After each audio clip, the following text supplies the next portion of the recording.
Hello and welcome to Center for Victory's podcast of Your Best Day Yet. Here at Center for Victory, we're here to help unlock, reinforce, and enrich relationships through personal and professional development. I'm Eric Guy, Chief Victory Officer at the Center for Victory. Today we have with us back again, Dr. Paul Spradley. Welcome back, my friend. I'm back and I'm better than ever, man. I am better than ever. It's my best day yet. Yeah, you're always looking good. You look better every time I see you. And the thrift store has a lot of really great finds there, man. So, you can get yourself a nice vest. Get yourself a nice vest for $6 and look like $1 million. Yeah, so we're back talking about this month for June. We're talking about getting connected. And one of the things that I know you're ready to give us some advice on today is this whole idea of empathy and some of the differences that we see in it. But first, let's just kick it off with what it is. What is empathy? Yeah, so I would say empathy is one of the main ways to connect with people, and we don't do it very well because we don't have a lot of practice with it, and a lot of times we don't know what that means. But if you look at the definition of what empathy is, it's simply the ability to understand and share in the feelings of somebody else, and that's a big deal because it's action based, right? The idea of empathy being that I'm looking to connect with you by understanding and trying to feel the feelings that you're feeling around a certain thing, around the things that are valuable to you, that are important, that have built up, that are made up of your value systems for over your life. And so there's a big difference between empathy, which is this sort of connecting piece, and sympathy. So sympathy is oh man, I feel so bad for you, right? Like, I tell you that my brother passed away, and you say, oh, I feel so bad for you, right? And that's kind of the end of you're not truly connecting with me, but you have feelings of pity. So when you look at the definition of sympathy, it's feelings of pity or sorrow for another person. Even in those definitions, do you feel like you can hear the difference between like empathy and sympathy, Eric? Yeah, absolutely. I mean, I talk about it a lot too. I think for me, sympathy is like, oh, woe is you. And I almost don't validate the person, where empathy is taking it to that next level is, look, I might not agree with you, but I validate where you're at. Like I feel you, and it's a deeper connection there, to your point. Well, and I think the thing is, man, I think that where people miss it is there's some work that happens with empathy that doesn't necessarily happen with sympathy. And so we oftentimes will default to sympathy because it's easier. But empathy means, all right, so if I don't understand what you're going through, right? So I recently there's been, racial tension with the police and Black Americans, and I've had white friends and colleagues, they'll reach out and say, I really want to help. And so part of the process that I encourage them is, hey, educate yourself. Like, I need you to have feelings of being frustrated that this continues to happen to me, and nobody is seeming to be upset by it. And once you start to develop your own feelings around it, then you have a different perspective. And now it's not so much this thing that you're seeing happening on the news, but you're genuinely invested in. And that can happen in other ways as well, too. So if someone at your church or workplace loses a loved one, and you want to connect with them around that, just saying, man, I feel so bad for you, that's not empathizing. But if you sat and you listened to that person and you said, so like, where's your pain coming from? I had a friend, and her mom passed away last Tuesday. And, I said, is there anything I can do? She said, no. The next day I said, do you have any memories or pictures of your mom to help me kind of understand who she was to you? And she sent me 12 pictures in a row. Like, she said, this was from Mother's Day of 2017. This was from her birthday in 2018. And she had a little story with each of these things. And so through that process, I began to, like, she sent these pictures rapidly. It was almost like she was waiting for someone to say that. And then when she did, I was able to empathize with her because I saw, as her texts were coming through, the joy that was in her face. So I'm now feeling something that's very different than me on the first day saying, is there anything I can do? No, there's not. And that would, for most people, that would have been the end of the conversation. It would have been, is there anything I could do? I'm sorry that you lost your brother. sorry that you lost your mother. Sorry that you lost, I'm sorry, but is there anything I can do? No. Okay. I'm going to go my merry way. Whereas I committed to checking in on her the next 4 days. Right. And so the second day I asked her to tell me memories about her mom. The third day I said, listen, I know that you probably have a hard time making decisions right now because your mind is cloudy, because you've got this really heavy weight of this loss.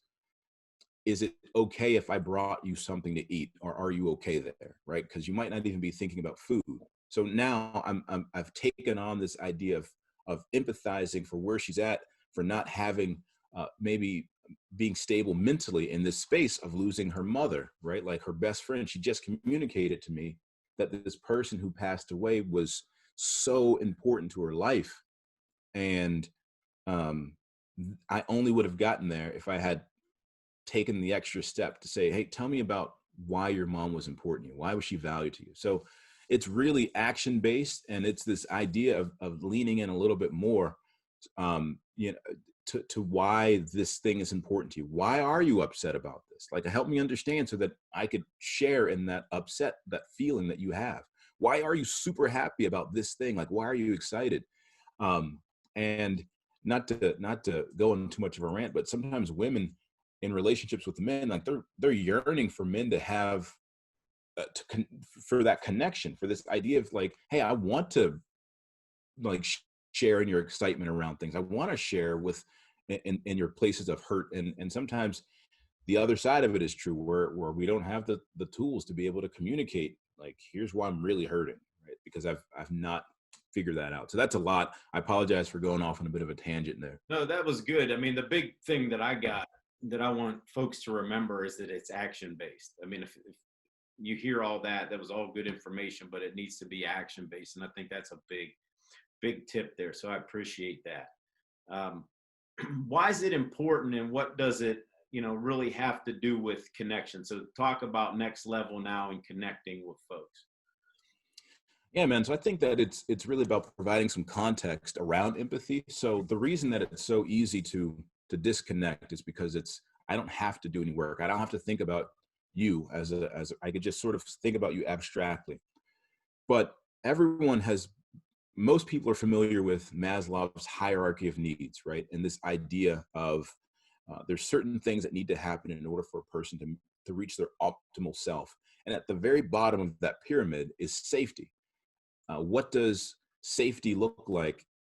And in a lot of spaces, it's having someone being able to connect with them in a way that is not sympathetic but empathetic, right? Like, so I'm caring for your entire being, right? Like, I'm looking you in your eyeballs, and we're having this conversation, and so I'm creating a space for you to emote with me, and now you feel safe, and that is at the root of what connection is. So when you talk about your theme being connection, I'm excited for the other people who might be coming in and talking about different angles around this idea of how to connect and what connecting looks like in different spaces.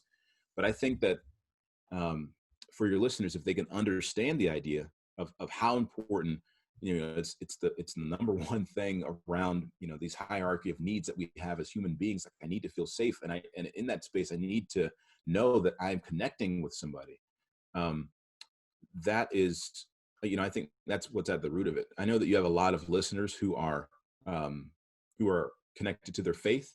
And, I think that this idea of connecting and empathy ties into, the two greatest commandments: love God and love people. Well, loving people is not meant to be, you doing okay? All right, good. I'm going to go my way and you go yours. Yeah, right. Like, that's what we think it, like, sometimes people think that as long as I'm not killing anybody, I'm loving everybody. And that's not true, right? Like, love is like, when you're in a relationship, there's work that's involved. It's a journey. It's a process that you will mess up with and get better at, right? It's and build on things and find out new things as you're together longer, right? Like, I look at you and your wife, man, and I feel like the way that you love each other didn't happen instantly the first time you met, right? Like, you talked about that in your book a little bit. Like, there's been a growth process for you, a growth process for her. But that's the same sort of thing that empathy is. Empathy is loving your neighbor. Yeah. professional versus personal relationships, what does that look like? Do you have any examples of what that looks like personally and professionally? I know I called you a few days ago and heard you on the phone with your kids, and it just brought a smile to my face because I know you, and I feel like I know your kids. I mean, I've never met them yet, but I feel like I know them. But they were so funny on the phone. But let me just drop there and ask you, okay, what does it look like professionally? What does it look like in our personal relationships? And if you have any examples. Yeah, so I've got a, and my kids, they were going crazy, man. They were literally like crawling over my head when you called, and I was like, "Hey, I'm on the phone." But I guess that's what, I love every part of it. I love that, and actually, I'll start there. I'll use that as a great sort of professional example. Because of the coronavirus, we've been able to physically look inside of people's homes and see elements of who they are that they've never been able to bring to work before, right? And I've seen incredible empathy from people who may not have kids but are on a Zoom call, and a kid comes in like crying, and they're like, "All right, everybody, just maybe let's just take 5 minutes for a second. Let's give Eric a second to handle his child." Or I give you permission on the front end because I realize that that's something that's tough. Like I'm feeling the fact that you're trying to do work and manage your family at the same time, and those things are happening in the same space. So having empathy is recognizing that and feeling that this person wants to be here but can't. Being sympathetic might be saying, "Listen, can you shut your kid up, please? Can you just, I mean, I understand that they're there. I appreciate you being a parent, but please just get them out of here," right? Like, so it's not fully investing or understanding. And I think empathy in workspaces is noticing and giving value to people, to the elements of them that may be underrepresented, right? So there's a pretty cool example. I was doing a training with an insurance company, and I invited two of the people to come up, and I said, I'm looking for two colleagues to come up and just tell me about your service, and I want you to sell that service to me as a 59-year-old Black man. Okay. And I said, you know what? Change that. I'm 65. I'm a 65-year-old Black man, and I live in the Hill District of Pittsburgh, and I want you to sell me your insurance. And I was very intentional about saying that I am a 65-year-old Black man. The first gentleman that came up, he said, "Hey, I just wanted to, you're a big Steelers fan?" Yeah, no, I, and his whole angle around telling me the insurance was connecting me to sports. He was trying to connect with me and just use his natural charm that he has. He's really good at that. And I said, "Okay, so that was, you spoke to me, but you didn't speak to me as a Black man. That's what I challenged you to do, because we were talking about getting into new cultural markets. What does it mean for you to be empathetic to me as a 65-year-old Black man?" And the next woman that went, she said, "Do you have any grandkids?" And I said, "I do." She's like, have you ever thought about leaving them something?" And I said, as an older man, I think about that all the time, because I didn't have that left for me. What she did was she connected with me on a different level, right? It wasn't this sort of same packaged presentation that she had. She was empathetic for me and my culture and where I lived, and understanding that there were other elements that went into how I might be thinking about insurance. And this idea that if you connect with if you empathize with the fact that I want to leave a legacy, and that I didn't always have that as an option in my lifetime, my parents didn't have that, that's a different conversation, man, right? So I think that's one professional example of empathy. I have a personal one. My wife would probably punch me in the neck if I, for sharing it. But, I think being authentic is important for my growth and for everyone else's growth as well too. So, I am a pretty charismatic person. I don't know if you could tell, Eric. I like to talk with my hands. And earlier in my relationship with my wife, like when we were first married, I also, like when I was from the time I was in college, I thought that part of my personality was that I'm flirty. Like I flirt with everybody. That's part of who I am. Like I'm just a flirty guy. And I remember hearing my wife say, "I don't like it when you do that." And I sympathized with her, and I said, "I hear you. But that's my character. That's who I am." And um, like not hearing her, and the friction and disconnection that caused by not being empathetic. And when I finally like looked and listened to her tears of how I was impacting her, right? Like when you do this is how that makes me feel. And when I finally heard that, and I was empathetic, and I wore her feelings, and I was like, okay, this is what she's feeling around this thing that I'm saying as an excuse is my personality. So I had to go from being sympathetic and hearing what she was saying to being empathetic and genuinely connecting with her feeling of hurt in this space. And so now I can still be charismatic and not flirty, right? Like because of that intentional thought process that I went through, I was able to um, separate this bad behavior and this idea. I'm a charismatic person, and she wasn't telling me not to be charismatic. She was saying, I also don't like it. I don't like it when that charisma turns into sort of flirty dialogue and behavior and things like that. And I absolutely get it, and I didn't get it before because I was closed to it, right? Like I was sympathetic only. But that I think that empathy allows you to also grow because you're looking at yourself. It's not generic, man. Like you have to take on the feelings, you have to wear them and feel the feelings in order to really try to connect with the other person. Yeah. And then last question, then kind of going into what you just said, what happens when we get it wrong? Um, Obviously, the kind of the twofold there. What happens when we get it wrong, and how do we right it? Yeah, so great question. I think so I simply put, when we get it wrong, we damage relationships with people. And when I'm doing trainings, I'll talk about unconscious bias because that's something that people have heard of before. And this idea that I am unconsciously causing harm, right? So when you look at the elements of restorative justice, restorative practices, it's harm has been caused and we want to repair that harm. And I'm saying that when we get this wrong, this idea of empathy, when we get it wrong, we can go for not just years, but generations. Like I can pass this lack of empathy down to my kids because they're seeing how I'm engaging with certain groups of people, certain populations of people. I genuinely don't care for this population.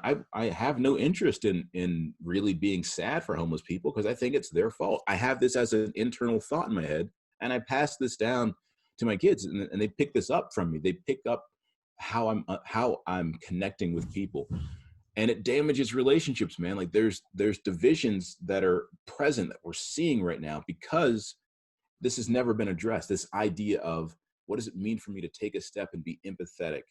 And I think that if you learn how to be empathetic towards people, then you won't have to worry about, well, there's so many different types of people. I can't possibly love each one of them. You can. It's a growth process, but I think that there's some basic things that you can do. Active listening, right? Like just taking the idea of saying, I'm going to intentionally try to empathize with this person today because I don't know what they're going through. And so that might be asking a question and then asking a follow-up question. It might be just listening and saying, hey, how are you feeling? And then repeating back what I heard that person say, right? So those are, I think, a few basic things, but I think it really first starts with, I'm going to commit in my mind to being empathetic and then watch the fruits play out from that. And you're going to mess up and that's okay. When you do, you apologize and you try not to do that thing again. Um, but it's a lifelong active process of being of connecting with people, and we were meant to connect, right? I think that there's a great reward on the other end of this if you learn how to do this better. Well, yeah, definitely, definitely, definitely, absolutely. That's good stuff, and hopefully we can have you back on if you're not too busy this month and get diving down into some of that other stuff that you were talking about. Love to have you back on if we can get that scheduled. So, Yeah, man, let's make that happen. okay. Um, as we leave, favorite quote, motto that you want to leave with us as we end?